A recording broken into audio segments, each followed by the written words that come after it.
ونعوذ بالله من شرور أنفسنا ومن سيئات أعمالنا من يهده الله فلا مضل له ومن يضلل فلا هادي له وأشهد أن لا إله إلا الله وحده لا شريك له وأشهد أن محمدا عبده ورسوله أما بعد فأعوذ بالله من الشيطان الرجيم بسم الله الرحمن الرحيم إنا لما طغى الماء حملناكم في الجارية لنجعلها لكم تذكرة وتعيها أذن واعية. یہ قرآن کی ایک بات ہے کہ اللہ کے بندو، آج اگر تم دنیا میں موجود ہو تو یہ ایمان کی برکت ہے.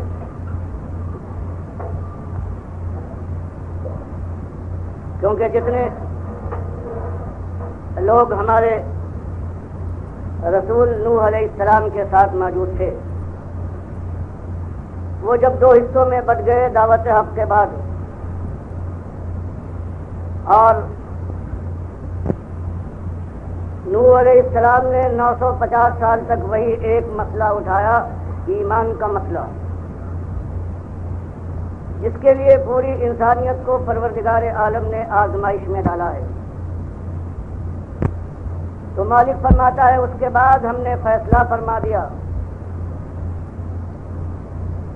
اور سارے بے ایمانوں کو، سارے کافروں اور مشرکوں کو ہم نے آسمان کے پانی اور زمین کے ابلنے والے سوتوں سے سب کو ہم نے ڈبو مارا ہے. صرف ان ایمانداروں کو بچایا ہے جو کشتی میں سوار تھے. وہی مالک یاد دلاتا ہے کہ ایمان کی ناقدری کرنے والوں، ایمان کو اپنا لباس اور پیراہن سمجھنے والوں کہ جس طرح سے چاہو پہنو اور جس طرح چاہو اتار پھینکو. حالانکہ آج تمہاری زندگی ہے، یہ بھی ایمان کی مرہون منت ہے کہ انا لما طغى الماء حملناكم في الجارية.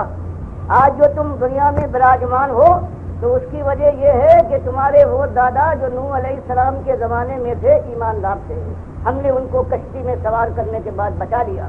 ان کی نسل چلی ہے اور آج ان کی نسل سے تم دنیا میں موجود ہو، ورنہ ایک کافر کو ہم نے نہیں چھوڑا تھا. تو پہلی تو بات آپ کے سامنے یہ ہے کہ اللہ کا شکر ہے کہ جو آپ کے اور ہمارے دادا نوح علیہ السلام کے زمانے میں موجود تھے وہ ایماندار تھے، ورنہ آج ہم اس دنیا میں نہ ہوتے. مالک فرما رہا ہے اس لیے تاکہ اس کو ہم ایک یاد دہانی کے طور پر اور جو سننے والا کام ہے اس کو یاد رکھے کہ ایمان کی ناقدری نہ کرو. ایمان اصل چیز ہے، ایمان ہی کی وجہ سے آج تم زندہ ہو اور ایمان کے خلاف آواز اٹھاتے ہو، ایمان کے دشمن ہو، کفر اور شرک کے علمبردار بنے جاتے ہو. پہلی بات تو یہ تھی آپ کے سامنے لانے کی. اور اس کے بعد یہ دل کی ایک گمزدہ آواز آپ کو سنانی تھی کہ آج وہی بات ہے. یہ امت مسلمہ مشرق اور مغرب میں پھیلی ہوئی ہے. آسمان کے تاروں اور سمندر کی موجوں کی طرح سے اس کی تعداد ہے، اور آج ساری دنیا میں اس کے ماتھوں پر ٹھوکرے ہیں، اس کے منہ پر تھوکا جا رہا ہے. اس کی آبرو کے کفن تار تار ہیں، اس کی لاشوں پر دوسروں کے تخت بچھتے ہیں. اس کی مائیں اور بہنیں ہندوؤں، سکھوں اور یہودیوں کے بستروں پر اولادیں جنما رہی ہیں. اس کی وجہ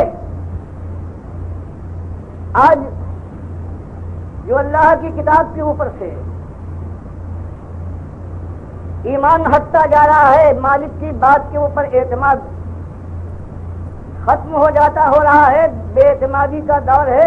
اس وجہ سے کہ قرآن پڑھنے والے اگر کبھی پڑھیں یا کانوں میں ان کے آواز آئے تو قرآن تو یہ کہتا ہے کہ تم ہی سربلند ہوگے، تم ہی کامگار ہو،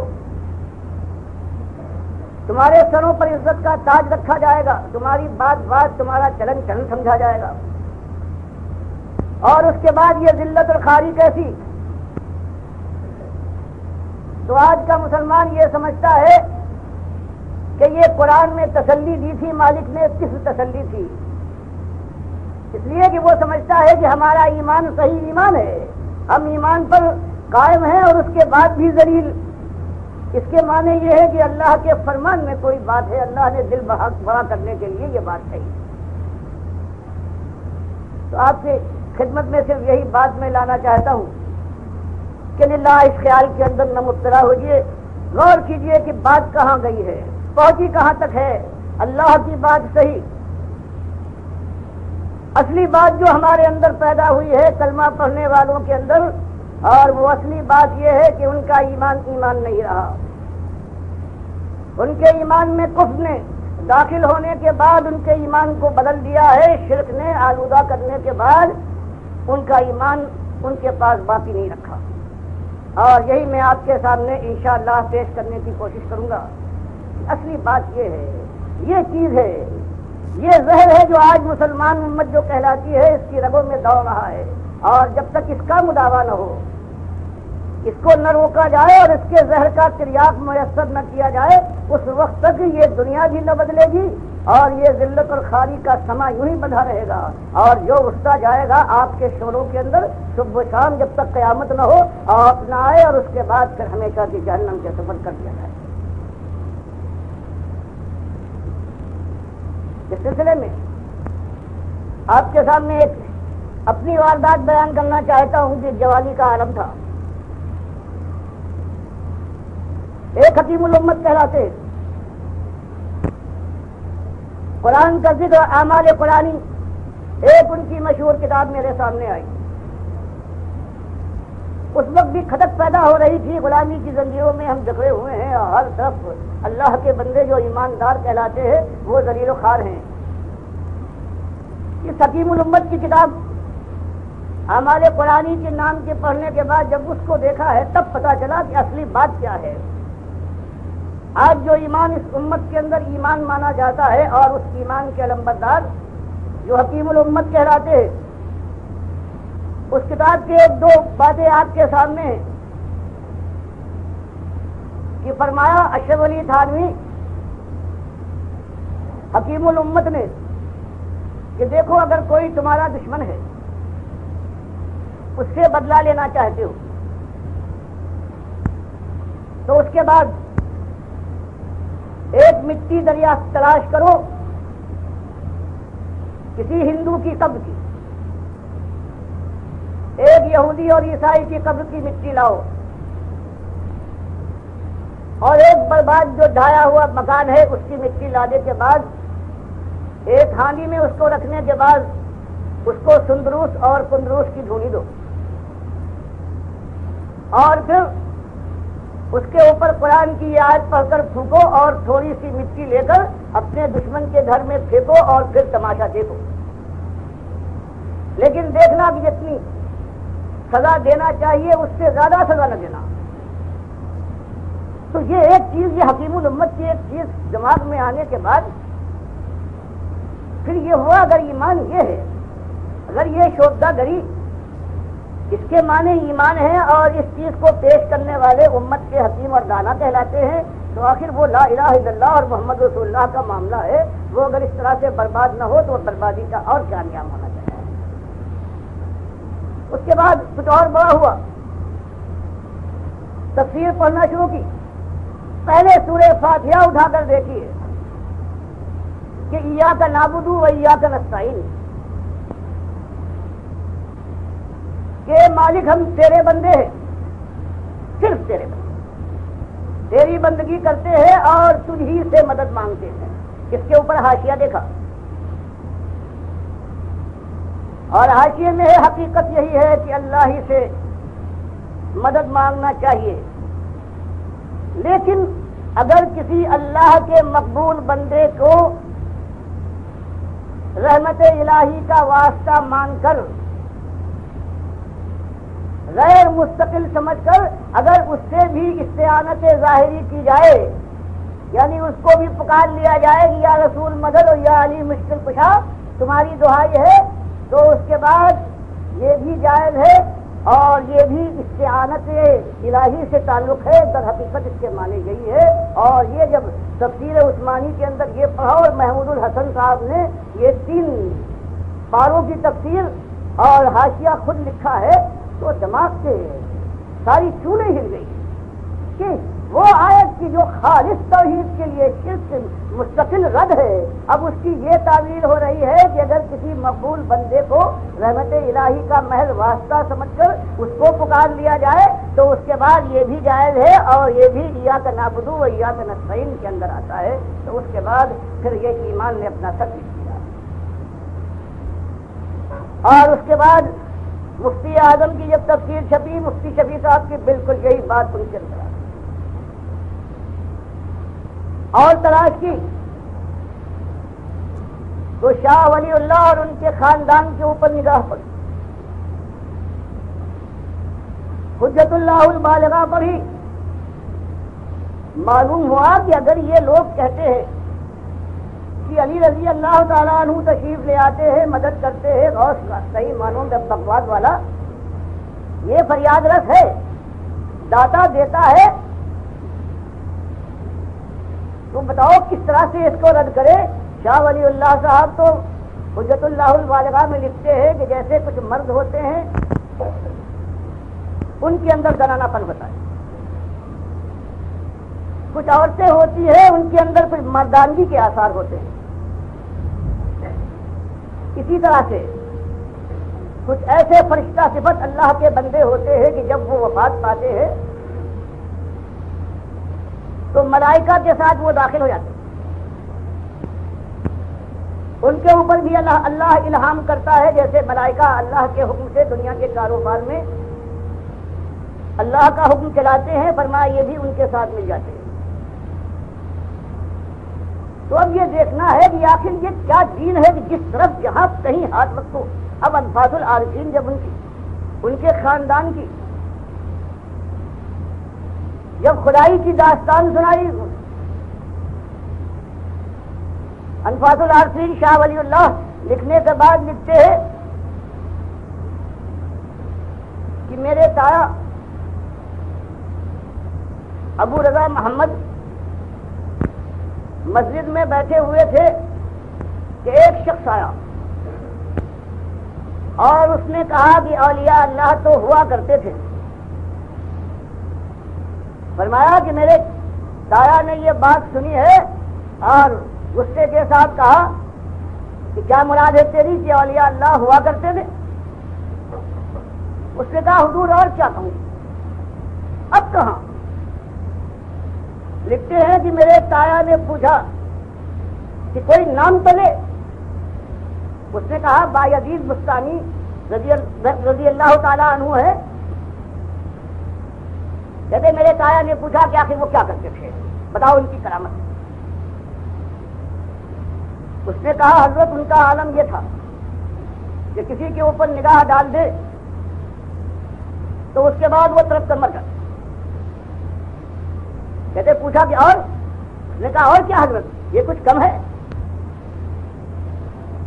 تو شاہ ولی اللہ صاحب لکھتے ہیں کہ میرے تایا نے کہا کہ میرا حال یہ ہے کہ میرے دل کو اللہ کے نبی صلی اللہ علیہ وسلم نے اپنے دل کے نیچے رکھ کر وہ تربیت دی ہے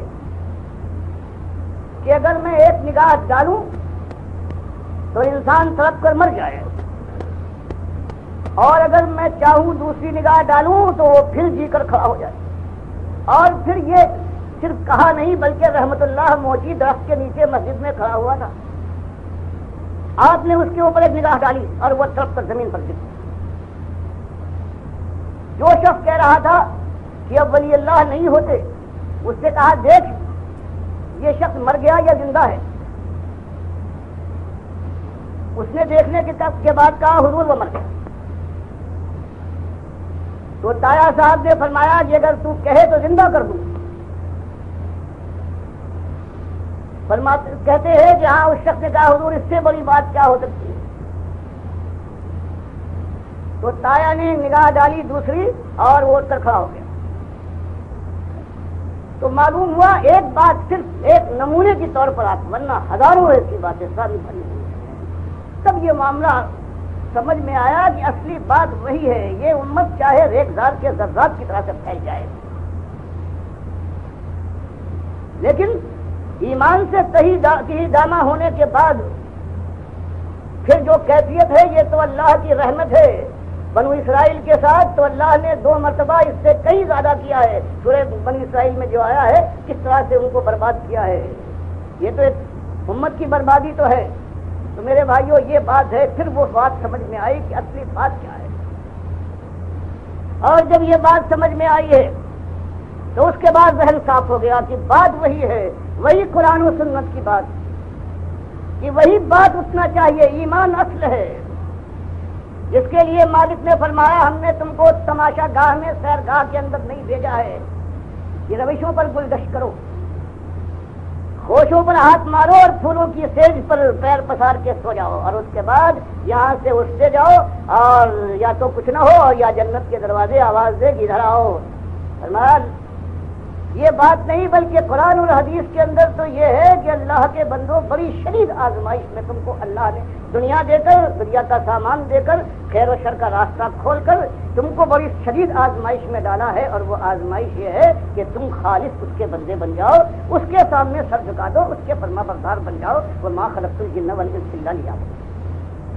اور اس نے کہا کہ دیکھو آسمان میں نے بنایا, زمین میں نے بچھائی, ہوائیں میں چلاتا ہوں, ماں کے پیٹ کے 3 اندھیروں میں رزق دینے والا تمہارا میں تھا, اس کی چھاتیوں کو میں نے تیار کیا تھا. اور دیکھنا سب کچھ ہو جائے, بڑی سی بڑی خطا کر لینا, لیکن فلا تجعلوا للہ اندادا وانتم تعلمون. دیکھنا زنہار کہیں یہ نہ ہو جائے کہ میرے ساتھ میرے بندوں کو, میرے محتاجوں کو, میرے ساتھ میری ذات میں, میری صفات میں, میرے حقوق میں, میرے اختیارات میں کہیں تم ساتھی و شریک بنا لو. بس ایک بات ہے ناقابل معافی ہے بغیر توبہ کے. تو جو ایمان کی حیثیت تھی وہ آہستہ آہستہ اس کھٹتی گئی, ذہن سے وہ دور ہوتی گئی, اور پھر اس کی جگہ ایسا اطمینان دلایا گیا جب یہ نظریہ بار پا گیا کہ ہر چیز اللہ کی ذات کا ایک حصہ ہے, وحدت الوجود, لا موجود اللہ الا اللہ, سب کچھ تو اللہ ہے. تو بتاؤ اب ایک جوان اپنے جوش جوانی کے اندر بدنگاہی کرتا ہے, بے راہ روی کرتا ہے, ایک مال کا متوالا کسی مال کو ہڑپ کرتا ہے, سود کا کاروبار کرتا ہے, خائن ہے, چوری کرتا ہے, اس کو ڈر کیا ہے؟ اگر وہ اللہ کی ذات کا ٹکڑا ہے تو اللہ اپنی ذات کو جہنم کی آگ میں تو نہیں جھونکے گا. تو یہ نظریہ لانے کے بعد ہر ایک ایک ذرے کو اللہ کی ذات کا, یہ ان صوفیوں نے, ان وحدت الوجودیوں نے ایک ایک چیز کو انہوں نے اللہ کی ذات کا ٹکڑا بنا دیا. اب بتاؤ ساری توحید کا معاملہ ختم. اب سب اللہ کی ذات کے حصے ہیں, جب چاہیں خدائی کے سنگھاسن پر الوہیت کرنے کے لیے بیٹھے, اور جب چاہے بندگی کا شوق چل رہا ہے تو نمازیں اور روزے اور بندگی کرنے لگے. ایک طرف سے یہ دھاوا ہوا, اور دوسری طرف سے اللہ کے بندوں وہی چیز جو اللہ کے نبی صلی اللہ علیہ وسلم نے, جندب رضی اللہ تعالیٰ عنہ کہتے ہیں مسلم کی حدیث میں 5 دن پہلے اپنی وفات سے, اور عائشہ رضی اللہ تعالیٰ عنہ کہتی ہے این بستر مرگ میں اپنی مصیبت کے اندر مبتلا حالت میں, اس حالت میں کہ کبھی چادر کو اپنے چہرے پر ڈالتے تھے اور کبھی اتار پھینکتے تھے. ان کی زبان یہ بات, یہ کلمہ تھا لعن اللہ الیہود والنصارى اتخذوا قبور انبیائہم مساجدا, کہ جو اللہ نے آپ کو آپ پر اظہار غیب کیا تھا, جو آپ کو پروردگار نے بتایا تھا کہ یہ امت بھی ماری جائے گی, اس کے اندر یہ شرک داخل ہوگا, اور اہل کتاب امتوں کی طرح سے وہی سب سے بڑا ذریعہ ہوگا, وہی قبر کا ذریعہ, وہی قبر کا. تو یہ بھی ڈرایا. اللہ کی کتاب بیان فرمائے کہ انک میت وانہم میتون,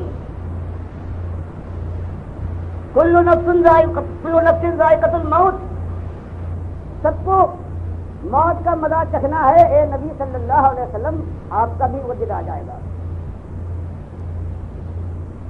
اور پھر فرمایا پروردگار عالم نے اس کے بعد, موت کے بعد پھر دنیا سے تعلق منقطع ہو جائے گا.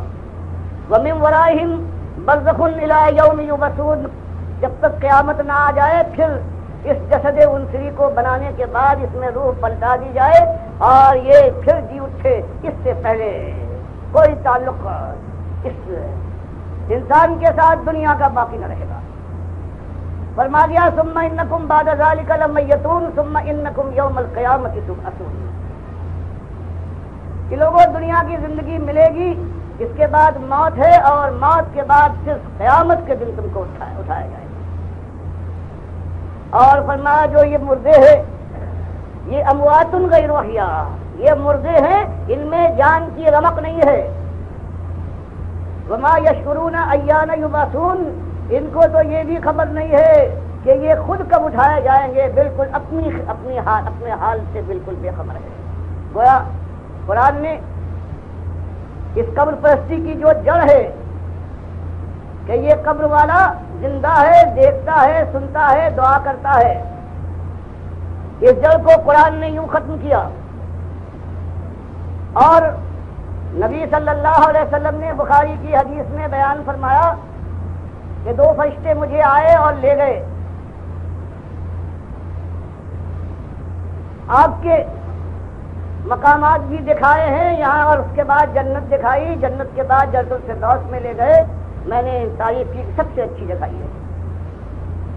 پھر انہوں نے کہا کہ دونوں فرشتوں نے کہ آپ ذرا اوپر نگاہ ڈالیے. کہتے میں نے نگاہ ڈالی اور ایسی جگہ نظر آئی کہ جنت الفردوس کی اور کوئی جگہ اس کا مقابلہ نہیں کرتی. میں نے پوچھا کہ یہ جگہ کس کی ہے، مقام کس کا ہے؟ دونوں فرشتوں نے، میکائیل اور جبریل علیہ السلام نے کہا یہ آپ کا مقام ہے. بخاری کی حدیث میں اللہ کے نبی صلی اللہ علیہ وسلم فرماتے ہیں پھر میں نے کہا جب میرا مقام ہے تو چھوڑو مجھے، میں اس پہ داخل ہو جاؤں. ان دونوں فرشتوں نے کہا کہ نہیں، مقام تو آپ کا ہے لیکن ابھی آپ کی زندگی کی ایک مدت باقی ہے، آپ اسے پورا کر لیں، آپ اس میں داخل ہو جائیں گے. حدیث نے بتا دیا کہ اللہ کے نبی صلی اللہ علیہ وسلم وفات کے بعد جنت الفردوس میں شہداء سے بھی بلند مقام، جس کا مسلم میں اشارہ آیا ہے، جس کو وسیلے کے نام سے آیا ہے، اللہ کے نبی صلی اللہ علیہ وسلم نے فرمایا کہ وہ ایک بندے کو ملے گا سب سے بڑا اور معزز مقام ہے، اور مجھے امید ہے وہ بندہ میں ہوں گا. تو قرآن اور حدیث کے بعد اللہ کے نبی صلی اللہ علیہ وسلم کی وفات کے اوپر ابو بکر و عمر رضی اللہ تعالیٰ عنہما میں یہی بات اٹھی کہ نبی صلی اللہ علیہ وسلم زندہ ہیں یا وفات پا چکے ہیں. اور آخر میں صدیق اکبر رضی اللہ تعالیٰ عنہ کے خطبے کے بعد یلا من کان یعبد محمدن فإن محمدن قد مات.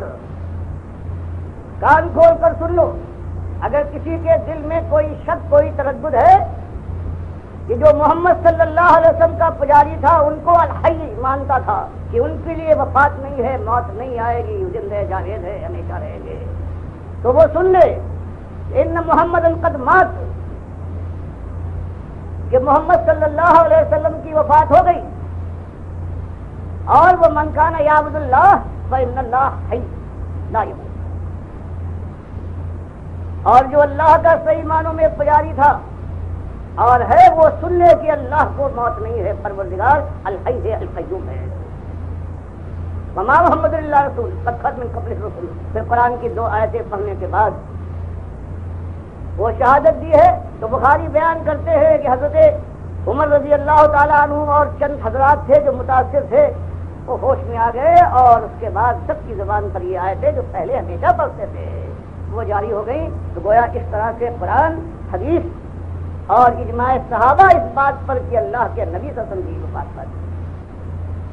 اور آج دنیا کا کیا عالم ہے کوئی دنیا میں کوئی ایک ایسا مسلک جو یہ کہہ دے کہ ہم نہیں مانتے اللہ کے نبی صلی اللہ علیہ وسلم کو قبر کے اندر زندہ ہے، وہاں درود و سلام پڑھا جائے سنتے ہے؟ کوئی آج ایک مسلک بتائے کوئی اللہ کا بندہ ہے جو مسلک کہلاتا ہے؟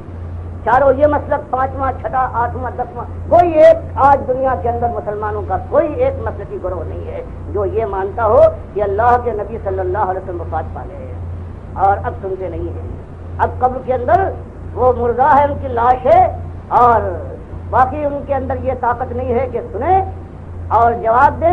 یا فرشتے جن اس درود و سلام کو جو دور سے پڑھا جائے، جس سے کہا جاتا ہے اللہم صلی، اے اللہ تو رحمت فرما. سب سے بڑی توحید کی بات کہ اہل کتاب امت نے اپنے پیغمبروں کو اللہ کے ساتھ شریک ٹھہرایا ہے. اللہ کے نبی صلی اللہ علیہ وسلم نے ہم کو ہدایت کی کہ جب آپ کا نام آئے تو اس کے بعد اللہ سے دعا کرو، کہو اللہم صلی علی محمد، کہ اللہ رحمت فرما محمد صلی اللہ علیہ وسلم. اور جب تم یہ کہو گے تو فوراً تمہارا ماتھا ٹھنکے گا کہ اللہ کے نبی صلی اللہ علیہ وسلم اللہ کے ساتھ شریک نہیں ہو سکتے، ورنہ ہم ان کے لیے دعا کیوں کرتے اللہ سے. تو ایک عقیدہ وہ کہ وہاں دور سلام سنتے ہیں اور سنتا ہے وہ جو زندہ ہو، اور دوسرا جو تو کفر ہے اللہ کا. اللہ نے فرمایا آمن الرسول بما انزل الیہ من ربہ والمؤمنون. یہ وہ دو آیتیں ہیں جن کے لیے اللہ کے نبی صاحب نے بخاری مسلم کی حدیث میں بیان کیا ہے کہ یہ کسی نبی کو اس طرح سے یہ عظمت کی چیزیں نہیں ملی ہیں. معراج میں مسلم کی روایت ہے کہ جہاں 3 چیزیں اللہ نے مجھے دی ہیں، 5 وقت کی نماز اور یہ خواتین میں سورہ بقرہ، اور تیسری چیز یہ ہے کہ آپ کی امت میں کوئی مہلکات سے مہلکات زانی ہو، قاتل ہو، اگر میرے پاس آ گیا تو میں اس کو معاف کر کے رہوں گا ایک شرط پر، لا یشرک بی شیئا، میرے ساتھ وہ مشرک بن کر نہ آیا ہو. تو اللہ نے یہ فرمایا کہ یہ کتاب ہے، جو کتاب یہ کہہ جائے اور جو اس کی تفسیر بیان کر دے ہمارا نبی اور وہ ثابت ہو جائے، اس سے جو اعراض کرے اس کے علاوہ اپنی چلائے تو وہ طاغوت کا پرستار ہے، اور جس کی بات اس معنوں میں مانتا ہے وہ طاغوت ہے.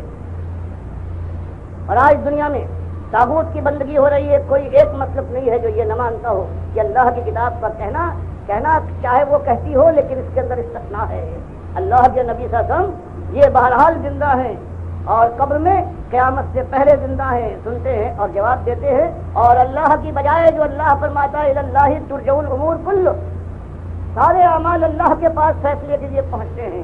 لیکن یہ عقیدہ کیا ہے آج سارے امت مسلمہ کا کہ یہاں جو ہم درود پڑھے دور سے قبر پر تو خود سنتے ہیں، دور سے پڑھے تو فرشتے عربی بھی نہیں جانتے کہ ہم نے اللہ کو مخاطب کیا ہے. اللہم صلی، وہ ان سارے اعمال کو لے کر یا اس درود کے الفاظ کو لے کر جا کر قبر نبی صلی اللہ علیہ وسلم کے اندر آپ کے اوپر پیش کر دیتے ہیں. یہ وہ شرک ہے کہ آج امت کے ہر رب کے اندر دوڑ رہا ہے. اور اللہ اس گالی کو مالک فرماتا ہے ایک گالی برداشت، ان اللہ لا یغفر ان یشرک بہ ویغفر ما دون ذلک لمن یشاء. اور ابن آدم شتمنی، یہ کافر اور مشرک ایمان کے معاملے میں جو بگاڑ پیدا کرتا ہے یہ مجھے گالیاں دیتا ہے. تو یہ امت نمازی امت ہے. آج دنیا میں کوئی ایسی قوم موجود نہیں ہے جو عبادات کے لحاظ سے اتنا وقت صرف کرے، اتنا مال لگائے حج اور زکوٰۃ کے سلسلے میں، اس قدر عبادت گزار ہو، لیکن ایسی عبادت جس کے اندر ایمان کا معاملہ بگڑ جائے. تو اللہ فرماتا ہے مثل الذین کفروا اعمالهم،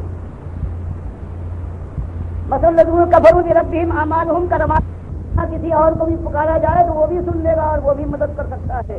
یہ رحمت الہی کا ایک واسطہ سمجھ کر پکارو، اللہ کے بندوں کو لگاؤ نعرے.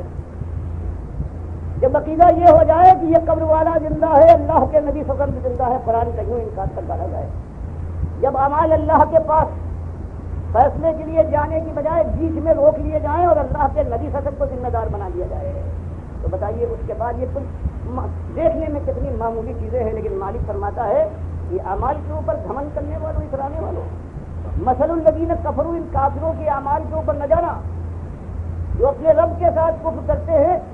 ان کے پہاڑ ایسے اعمال کی مثال یہ ہے کلماد، جیسے رات کا ڈھیر ہو، اشتدت بہ الريح فی یوم عاصف، ایک جھکڑ چلے، طوفان میں آندھیاں چلے اور یہ سارا جو رات کا ڈھیر ہے اس کے دوست کے اوپر اڑ جائے، کچھ باقی نہ رہے.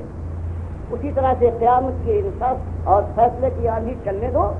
یہ نمازی اور یہ روزے دار یہ گھمن کے ساتھ اپنے کو کہنے والے کہ ایماندار ہم ہی ہیں، ہم ایمان کے علم بتا رہے ہیں، اور اس ایمان کی خرابی کے ساتھ کم سے کم تو یہ خرابیاں ساری کائنات کے اندر جتنے مومن گروہ اپنے مسلک سے وابستہ ہیں، جو اپنے کو کوئی دیوبندی، کوئی بریلوی، کوئی اہل حدیث اور کوئی حنبلی کہتا ہے، سب کے اندر یہ اعمال بغیر کسی اس کے ایک انکار کی جرت نہیں ہو سکتی. ساری کتابیں بھری ہیں، سارے ان کے علم بتا رہا ہوں.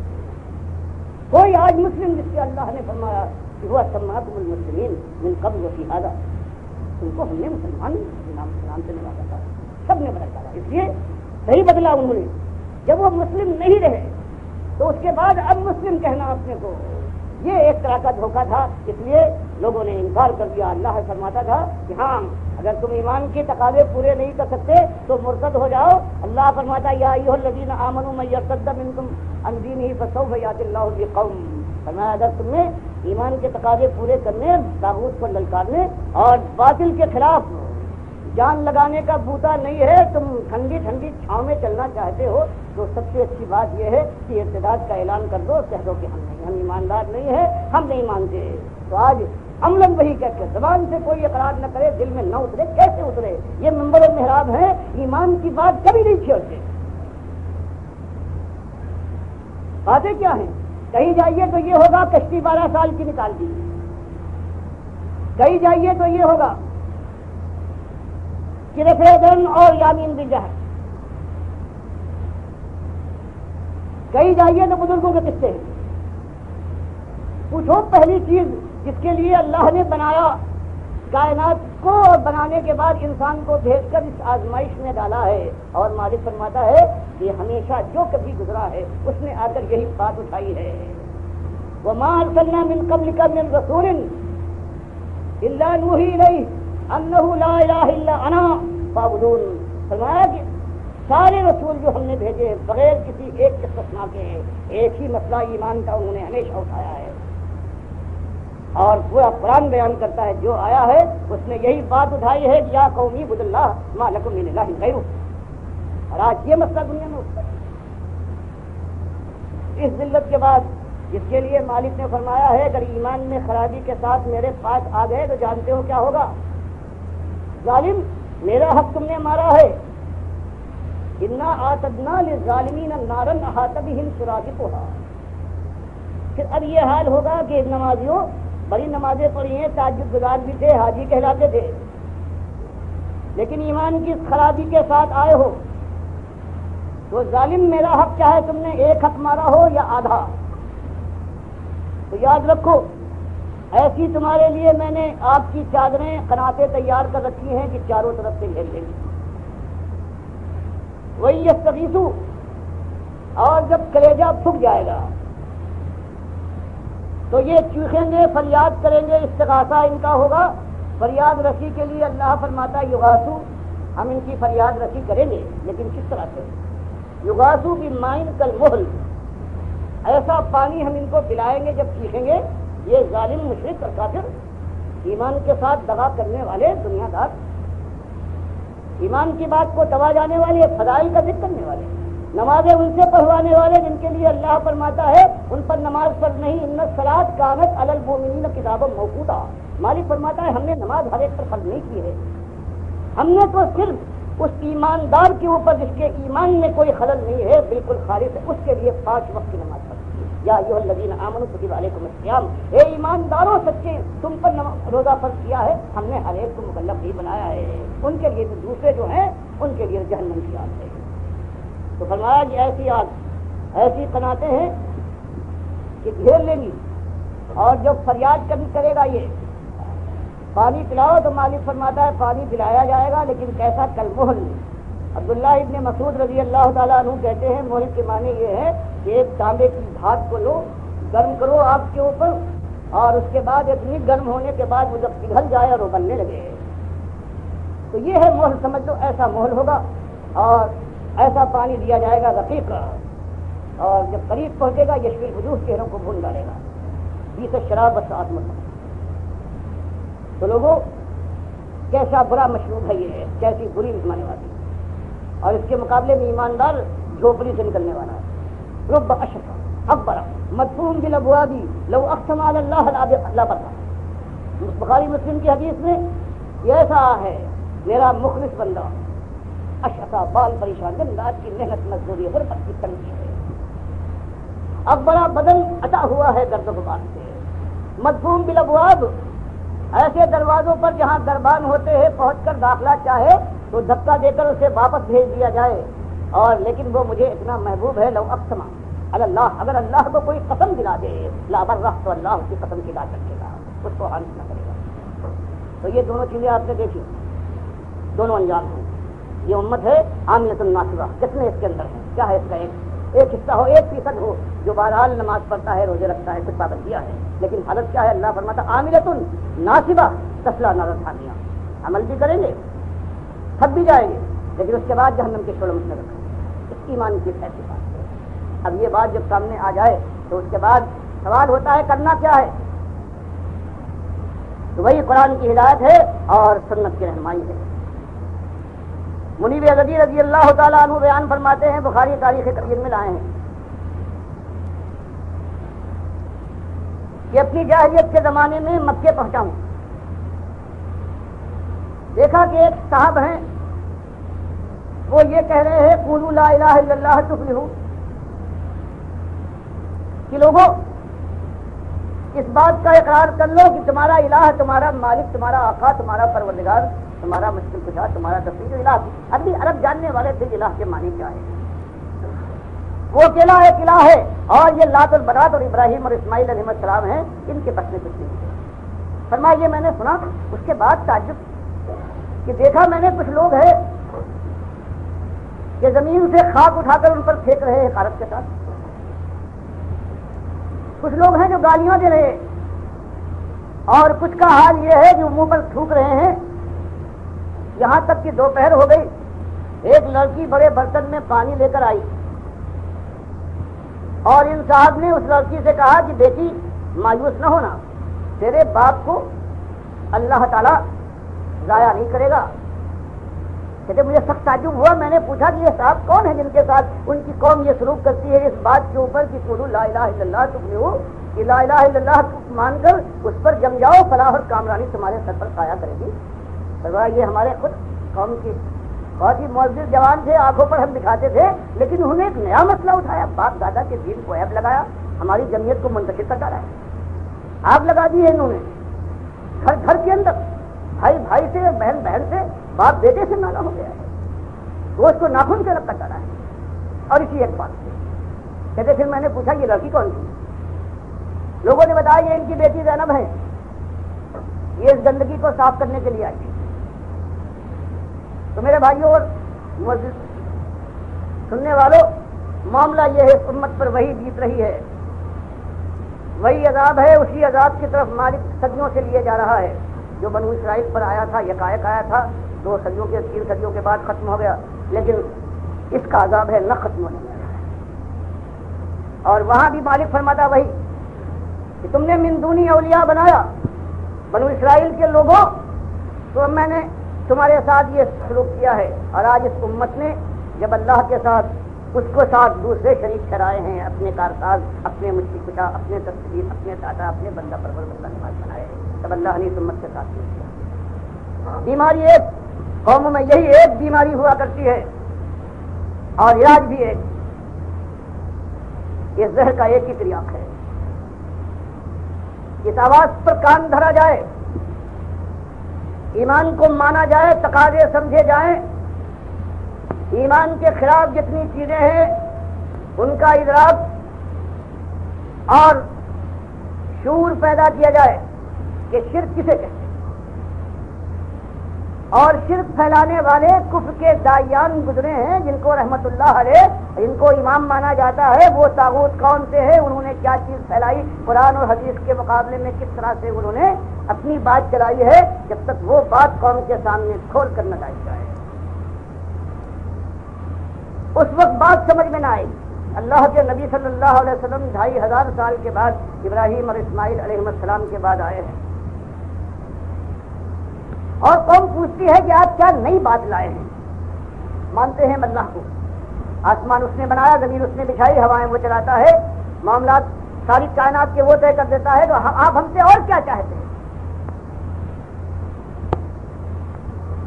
تو اللہ کے نبی صلی اللہ علیہ وسلم نے فرمایا یہ سب تم کچھ ماننے کے باوجود تم اللہ کے ساتھ اللہ کے بندوں کو بھی شریک ٹھہراتے ہو، اور کہتے ہو کہ ہم ملت ابراہیمی کے ماننے والے ہیں، اور ابراہیم کی ملت کان حنیفہ و ما کان من المشرکین،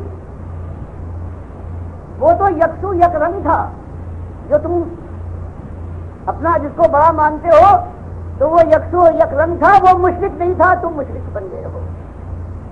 تو یہ بات ہے جس کو آج لوگ بیان کرنے سے اس لیے کتراتے ہیں کہ جو شیشے کے محل میں آرام کر رہا ہو وہ دنیا کے دوسروں کے اوپر پتھر تو نہیں پھینکتا، اس لیے آج جو اپنے کو علمبردار بھی سمجھتے ہیں، غلط فہمی یہ ہو گئی ہے کہ ہم توحیدی ہے، توحید کے علمبردار، قرآن و سنت کے ماننے والے ہیں، کتنے ہر جگہ اس ملک کے اندر، ہر جگہ، ہر قسم ہر مطلب کے لوگ ہیں جو اپنے کو یہ سمجھتے ہیں، لیکن اللہ گواہ ہے کہ ہر ایک کے اندر کفر و شرک ہے جو پہنچ چکا ہے، کسی میں کم کسی میں زیادہ. اور سب سے کم جو اس امت کے اندر یہاں ہے وہ حنبلیوں میں ہے یا اہل حدیث میں ہے. وہ دو چیزیں ہیں ایسی. باقی اور امت کے اندر ہزاروں چاہے پھیلی ہوں، اور یہ دو چیزیں ہیں. ایک یہ کہ اللہ کے نبی صلی اللہ علیہ وسلم قبر کے پاس جو سلام سنتے ہیں، یعنی سماع ان کا ہے، حیات ان کے اندر ہے. یہ اللہ کی کتاب کا حکم ہے. اور دوسری بات، چاہے اس کو مانے کوئی کہ 1 منٹ کے لیے صرف سوال و جواب کے لیے ہوتا، اللہ فرماتا نہیں، جنہار ایسی بات نہ کہنا. ہمارا قاعدہ یہ ہے ثم انکم بعد ذلک لمیتون ثم انکم یوم القیامۃ تبعثون. ایک لمحے کے لیے قیامت سے پہلے مرنے کے بعد زندگی کا کہیں رمق نہیں آ سکتی اس جانب کے اندر.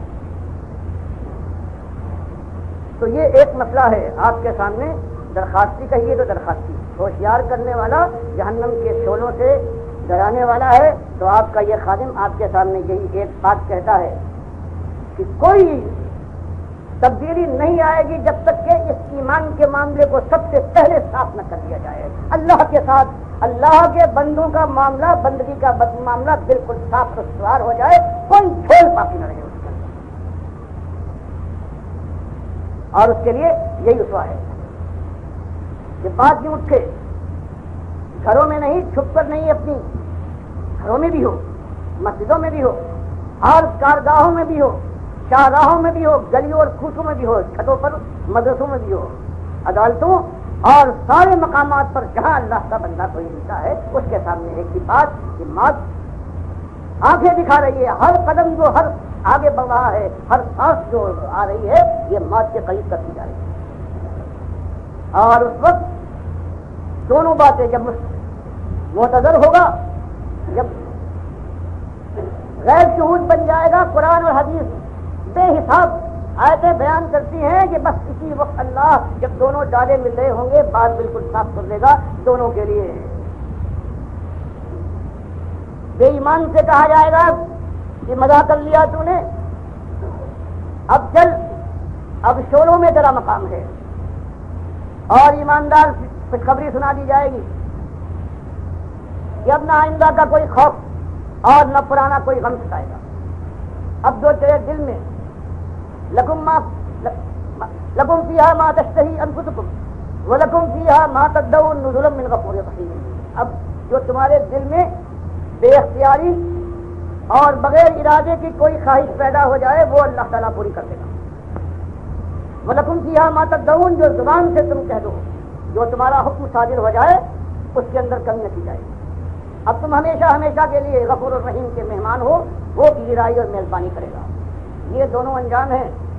اور آگ سے چولوں بچنے کے لیے مالک نے بیان کر دیا کہ ٹھنڈی چھاؤں میں چل کر ایمان کے دعوے کے ساتھ چاہتے ہو کہ جنت کے دروازوں پر جا کر تم پہنچو اور دستک دو، دروازے کھولے جائے، حوروں کا مجرا ہو اور غلمان تمہاری خدمت کے لیے حاضر ہو جائے. تم نے یہ سمجھا ہے،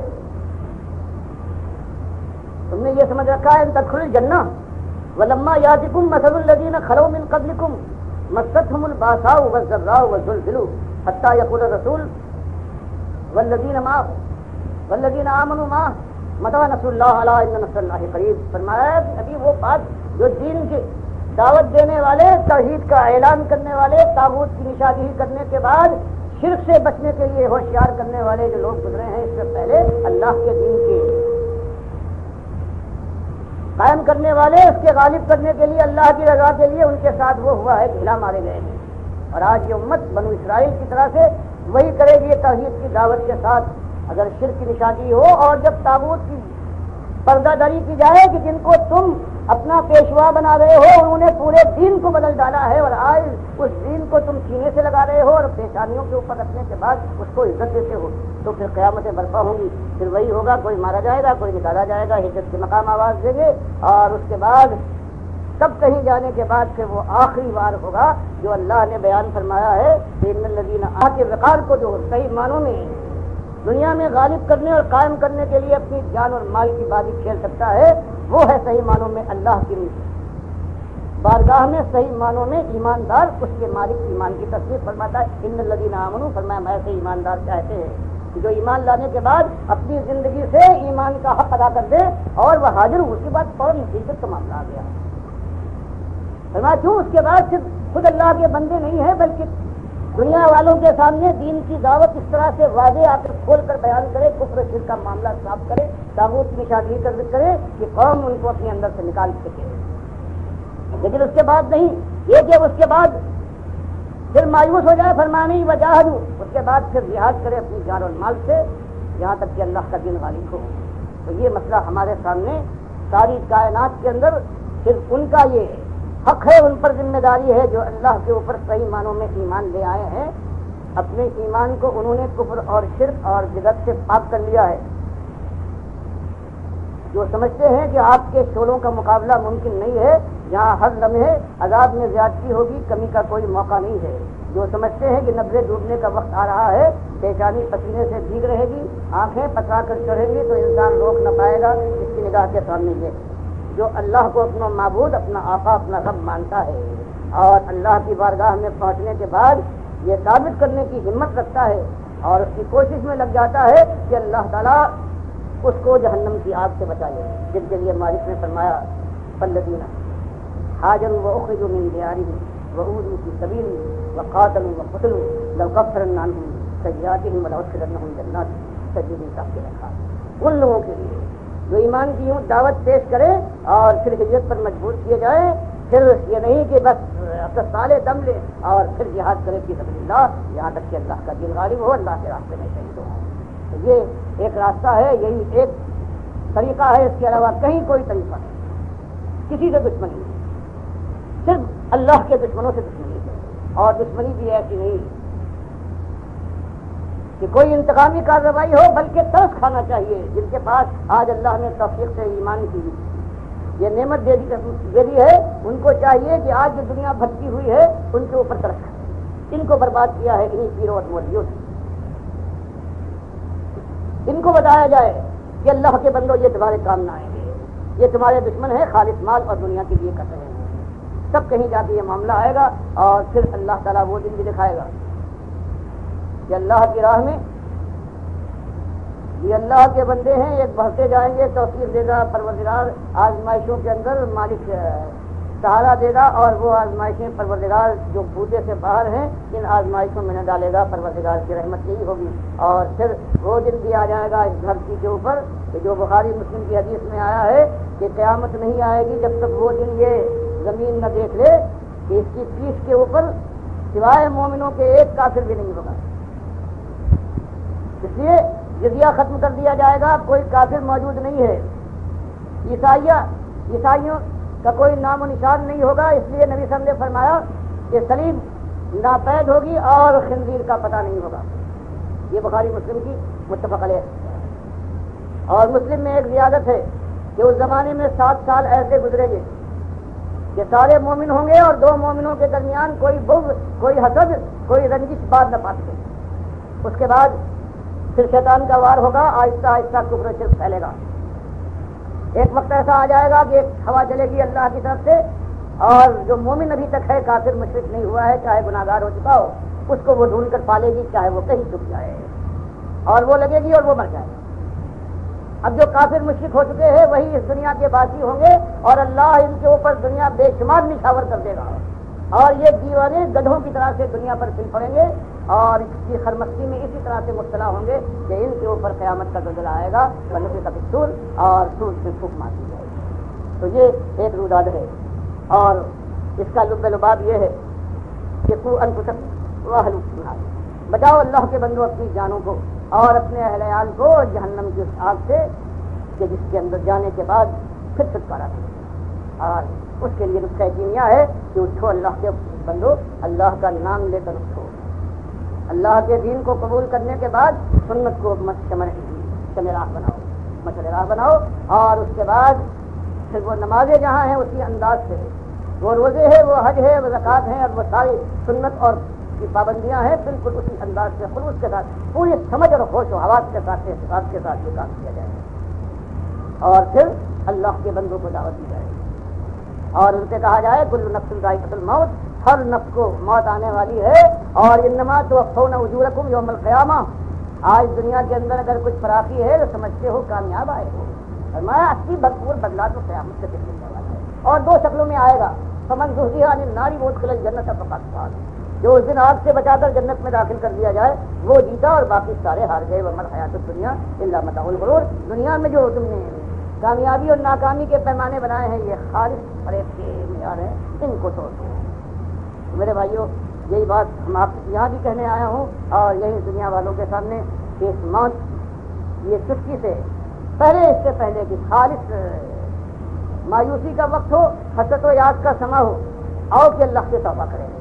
پروردگار سے توبہ کرنے کے بعد اور پھر اللہ کے دین کو قبول کرنے کے بعد پھر میدان میں پھر بات جو ہے اللہ کے نبی صلی اللہ علیہ وسلم جو صحابہ آپ آئے ہیں رسول اللہ صلی اللہ علیہ وسلم کی طرف سے تقریر فرمائیے, کھڑے ہوئے ہیں آپس میں اشارے کرنے کے بعد انہوں نے اشارہ کیا ہے اپنے ساتھی کو اور پیچھے سے نیزہ مارا ہے جو ان کی تیر میں لگنے کے بعد سینے سے پار ہو گیا ہے, خون کا فوارہ پھوٹا ہے دل سے ہٹ جانے سے, اور ان کی زبان سے بجائے اس کے کہ لعنت اور ملامت کی کوئی بات نکلتی.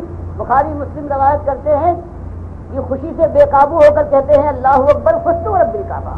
مالک تیری کبریائی تیرا احسان مالک, فزت رب الکعبہ میں تو رب کامیاب ٹھہرا. تب وہ چیز آئے گی اس ایک بات کے اوپر اسی واقعہ تحسبن الذین قتلوا فی سبیل اللہ امواتا بل احیاء عند ربہم یرزقون. یہ جیسے میدان جنگ والے کے لیے ہے یہ کہ جو اللہ کی راہ میں شہید کر دیا جائے, ویسے ہی اللہ کے دین کی صحیح دعوت دیتے ہوئے کسی کافر اور مشرک ہاتھوں وہ شہید کر دیا جائے تو اس کا بھی یہی حال ہے, براہ راست سیدھا جنت میں پہنچ جائے گا. جیسے مسلم کی حدیث تفسیر میں آئی ہے کہ اللہ تعالیٰ اس روح کو لے کر نئے جسم جنت الفردوس کے ہرے رنگ کے دیتا ہے اور اپنے عرش کی نورے کا انتظام کرتا ہے, اور پھر جب یہ مزے اڑا لیتے ہیں تب ان سے مخاطب ہو کر پوچھتا ہے کہ شہداء تمہیں کچھ اور چاہیے؟ تو سارے کہتے ہیں کہ مالک سب کچھ مل گیا, سارے وعدے پورے ہو گئے, کوئی ایک تمنا نہیں ہے. 3 بار جب یہ پوچھنے کے بعد نبی صلی اللہ علیہ وسلم فرماتے ہیں مسلم کی حدیث میں کہ پھر یہ شہداء آپس میں کوئی نہ کوئی بات مانگنا چاہیے ورنہ اللہ برابر یہی پوچھتا رہے گا. تب انہوں نے کہا کہ مالک ایک تمنا ہے کہ ہماری ان روحوں کو جن کو تو نے ان ہرے جسموں میں ڈالا ہے جنت الفردوس میں جہاں مزہ کر رہے ہیں, ان کو پہلی شہادت کے وقت ملی تھی, بس اس کی تمنا ہے, وہ ایسی ہے وہ جنت میں ملی ہے. تو یہ چیز ہے معلوم ہوا یہ اللہ تعالیٰ پوچھتا بھی ہے اور پھر قیامت سے پہلے دنیا میں شہداء کو واپس کرنے کے لیے تیار نہیں ہے. یہ ایک ایسی چیز ہے آپ کے سامنے. اللہ توفیق دے مالک سب کو توبہ کریں جس طرح سے قرآن میں آتا ہے. حضرت حود علیہ السلام یہی کہتے ہیں کہ جو کچھ تم نے کیا ہے یہ تمہیں بھی معلوم ہے اور بات تمہارے سامنے صاف آ گئی ہے. تو یا قوم استغفروا ربکم ثم توبوا الیہ, اللہ سے معافی مانگو توبہ کر کے پلٹو. یرسل السماء علیکم مدرارا, اس دنیا میں بھی پروردگار عالم آسمان کو رحمتوں کا دھارا بنا کر برسا دے گا اور آخرت میں جنت کی بادشاہت سے لہلاتے ہوئے باغات سے قدم چنیں گے. اللہ مجھے بھی توفیق دے اس بڑھاپے میں جماعوں کی ایمان کے ساتھ خلوص کے ساتھ اللہ کے راستے میں جہاد کی زبان کا بھی ہے, اس کے بعد اللہ جہاں جہاں تک لے جائے سب کو مالک توفیق دے اور سارے سننے والوں کو اور ان کے متعلقین کو پروردگار عالم جہنم کے شعلوں سے محفوظ کر کے جنت کی بہاروں سے سفر کر کے اپنے کو زیادہ واستغفر اللہ علیہ ولکم.